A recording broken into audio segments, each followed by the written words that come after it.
Warahmatullahi wabarakatuh. Syukron, alhamdulillah wa syukurillah kita bisa ketemu di majelis ilmu dalam satu kelas. Bagaimana kabarnya? Baik. Baik-baik aja. Mari kita berdoa dulu.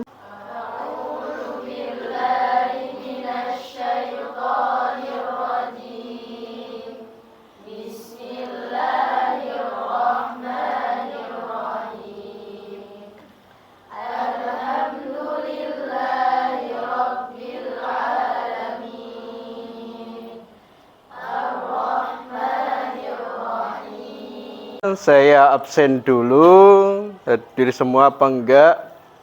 Alexa, Berli, pembelajaran ini adalah kompetensi dasarnya menganalisis sebaran flora fauna di Indonesia di dunia berdasarkan karakteristik ekosistem. Indikatornya kompetensi IPK menganalisis persebaran jenis flora fauna disertai faktor mempengaruhinya dan menganalisis konservasi flora fauna di Indonesia dan pemanfaatannya sebagai sumber. Informasi melalui tayangan gambaran PPT diskusi peserta didik menganalisis persebaran jenis flora fauna disertai faktor mempengaruhi menganalisis konservasi flora fauna di Indonesia disertai pemanfaat sumber daya alam. Kemarin sudah saya jelaskan mengenai ekosistem, sekarang nginjak ke flora fauna di Indonesia. Sebelum itu kita beri tugas di situ pretest. Sudah dibuka Google ya? Coba dibuka pretestnya, bisa enggak?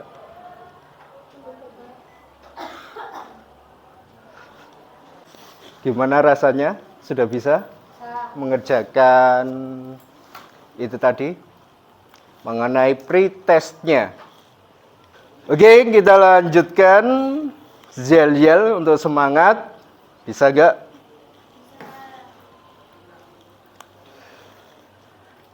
MAPM Qurani. Generasi sukses masa depan. Geografi. Yes. Saya akan menjelaskan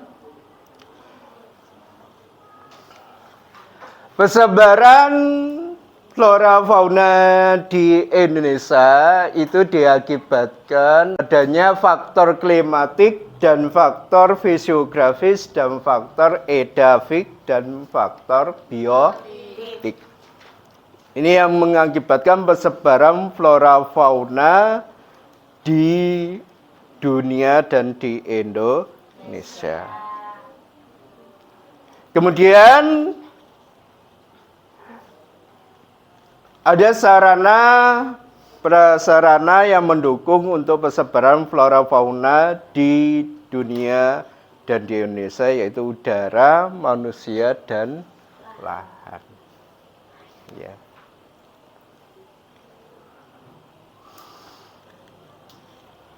Persebaran flora fauna di Indonesia itu terbagi menjadi 3. Ada garis Weber dan garis Wallace. Asal mulanya itu sebelumnya adalah pergerakan lempeng dari Pangea, kemudian pecah dari Eurasia dan Guiana. Kemudian Eurasia terpecah menjadi 3, yaitu Amerika Utara, Greenland, kemudian Eurasia. Kemudian Gondwana terpecah menjadi 5,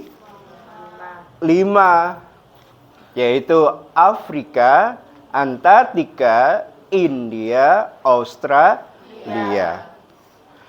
Sedangkan di Indonesia ini bagian dari Eurasia dan Australia. Nah, perpecahan ini akan menimbulkan keanekaragaman pada flora fauna di Indonesia. Yang bagian barat itu adalah ikut Asiatis, bagian timur ikut Australia. Bagian barat itu kalau dalam segi floranya yaitu hutan hujan tropis. Kemudian bagian timur yaitu Australia ya, itu adalah padang rumput, savana dan sabana. Paham dari sini? Ini floranya. Kemudian faunanya ya. Faunanya di bagian barat itu faunanya mengikuti Asiatis, kemudian bagian timur mengikuti Australia. Bagian barat ini ya, ini dulu ada seorang namanya Wallace dan Weber. Wallace itu membagi barat dan timur, terletak di Selat Makassar. Ya. Ini pembagiannya. Kemudian dilanjutkan oleh Weber di Laut Banda. Ya, sehingga pembagian fauna di Indonesia terbagi menjadi tiga. Ya, paham ya, Nduk ya? Asiatis bagian barat, peralihan bagian tengah, Australia. Asiatis terdiri endemik mamalia, kemudian tengah adalah campuran, kemudian timur Australia yaitu kebanyakan endemik unggas. Hanya flora fauna di Indonesia tadi perlu adanya konservasi. Konservasi alam adalah kegiatan menjaga, melestarikan alam sebagai tempat tinggal manusia. Nah, konservasi alam ini tujuannya untuk melindungi flora fauna di Indonesia. Paham ya? Kemudian konservasi di sini terbagi menjadi dua, kawasan suaka alam dan kawasan pelestarian. Kawasan suaka alam ini tujuannya untuk melindungi flora fauna di Indonesia supaya tidak mengalami kepunahan. Di situ ada namanya cagar biosfer, ada cagar alam, ada suaka marga satwa. Cagar alam ini biasanya terdiri dari flora pada wilayah tersebut untuk dilindungi. Kemudian suaka marga satwa yaitu melindungi fauna yang ada di wilayah tersebut supaya tidak mengalami kepunahan. Selanjutnya kawasan pelestarian. Kawasan pelestarian ini biasanya kawasan yang dibuat oleh manusia, ya, atau oleh pemerintahan. Tujuannya untuk melindungi.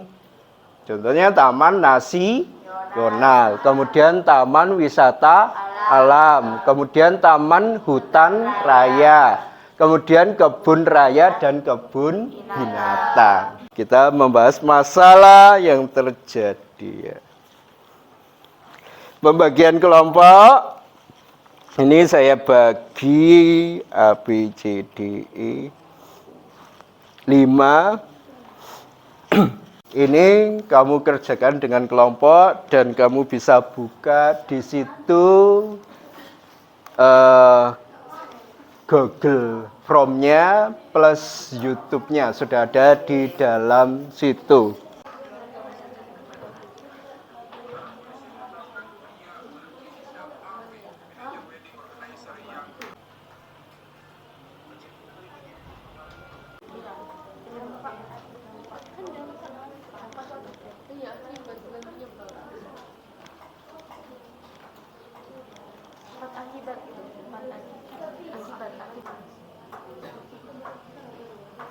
Sudah ini? Sudah? Kalau udah, saya akan mainkan kelompok yang akan presentasi ke depan. Ya, coba lihat.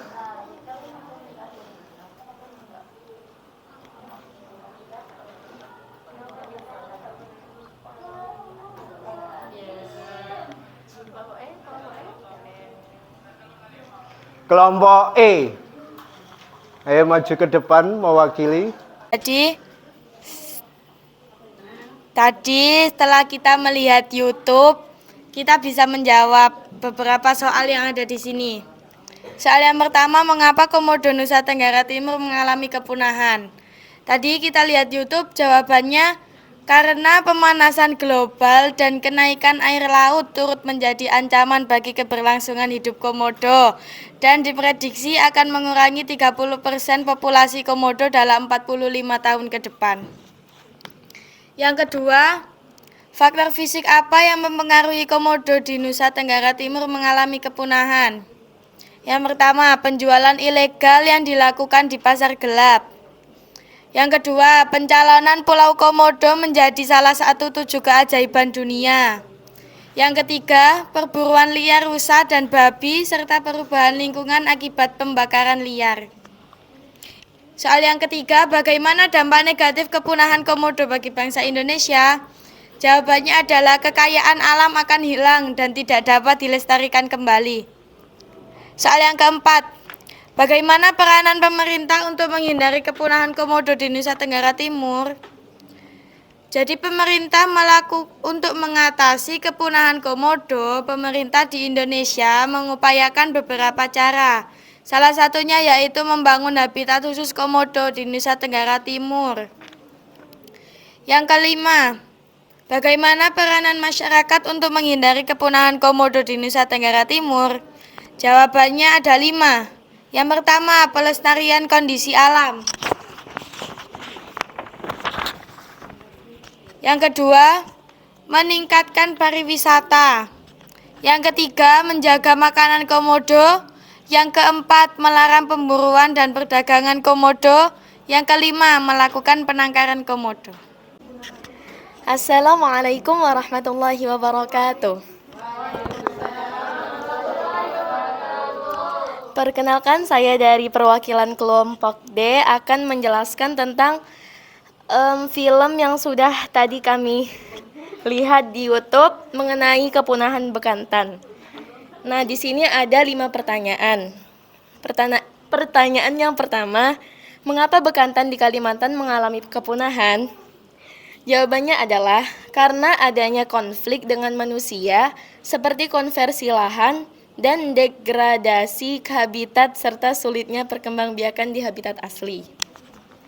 Pertanyaan yang kedua, faktor apa yang menyebabkan kepunahan bekantan di Kalimantan?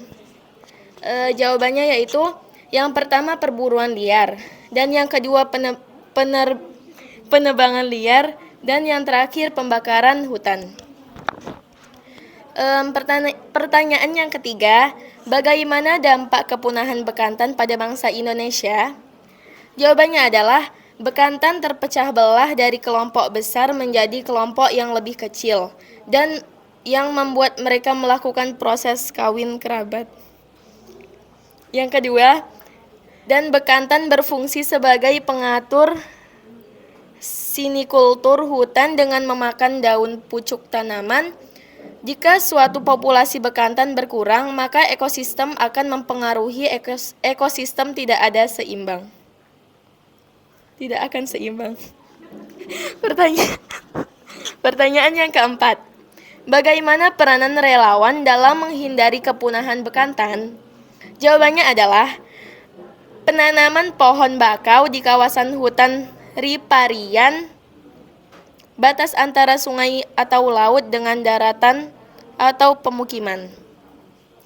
Pertanyaan yang kelima, bagaimana peranan pemerintah dalam menghindari kepunahan bekantan di Kalimantan? Jawaban yang pertama yaitu mendirikan sahabat bekantan agar tidak terancam punah. Yang kedua, membeli lahan dan mendirikan ekosistem mangrove untuk bekantan. Yang terakhir, bekerja sama dengan Kementerian Lingkungan Hidup dan Kehutanan untuk mendirikan SBI. Sekian dari kelompok D. Wassalamualaikum warahmatullahi wabarakatuh. Terima kasih untuk beberapa kelompok tadi, kelompok A, B, C, D, dan E. Ini sudah bagus sekali mempresentasikan mewakili kelompoknya di depan. Ya. Tadi mengenai kebakaran padang rumput, Teletubbies di Bromo, kemudian kerusakan hutan mangrove, kemudian apalagi kebunaan gajah, kebunaan bekatan, dan kepunahan komodo. Nah, ini permasalahan yang mengalami kepunahan ini perlu dijaga dan dilindungi, ya, Ndek, ya, supaya binatang itu tidak punah, karena itu adalah sumber daya alam, khususnya hayati. Kalau punah, maka kita tidak memiliki sumber daya alam. Baik. Ya, terima kasih buat semuanya. Kita kasih wush. Ayo, wush, wush, wush, wush. Kemudian ya, dari kelompok ini akan saya undi, soalnya bagus semua. Nah, saya kasih reward. Siapa ya? Satu aja.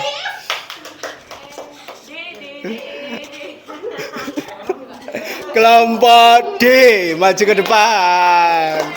Diskusi tadi sampai presentasi, selanjutnya kita penutupan. Sebelum ke penutupan kita mengadakan namanya tes.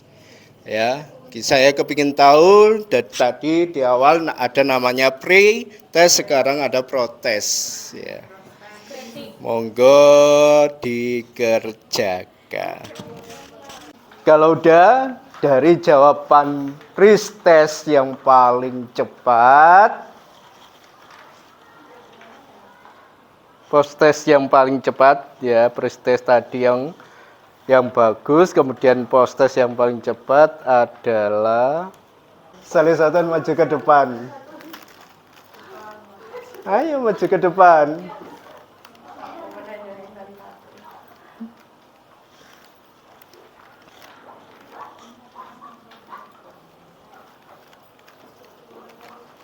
Saya kasih reward. Kasih Bapak. Iya. Oke. Bagaimana pelajaran kali ini? Menyenangkan. Menyenangkan atau tidak? Mau lagi? Mau lagi? Ya, untuk mata pelajaran berikutnya. Jadi kesimpulan tadi saya menyimpulkan, ya, tadi dari awal sampai akhir bahwa kegiatannya adalah mengenai persebaran flora fauna di Indonesia. Dan tadi ada permasalahan apa? Masalah kepunahan flora fauna di Indonesia. Ya, maka perlu kita jaga, kita lindungi. Ada yang ditanyakan? Kalau nggak ada, mari kita berdoa supaya ilmu kita bermanfaat dari tadi sampai akhir pembelajaran geografi. Allahumma arilna haqqa haqqan warzuqna taba'atu warnazan nabata batalan warzuqna tinabah. Al-Fatihah. Kita aplaus buat kalian semua. Oke, dari saya akhiri dan terima kasih atas kerjasamanya. Saya akhiri akhir kalam. Wassalamualaikum warahmatullahi wabarakatuh.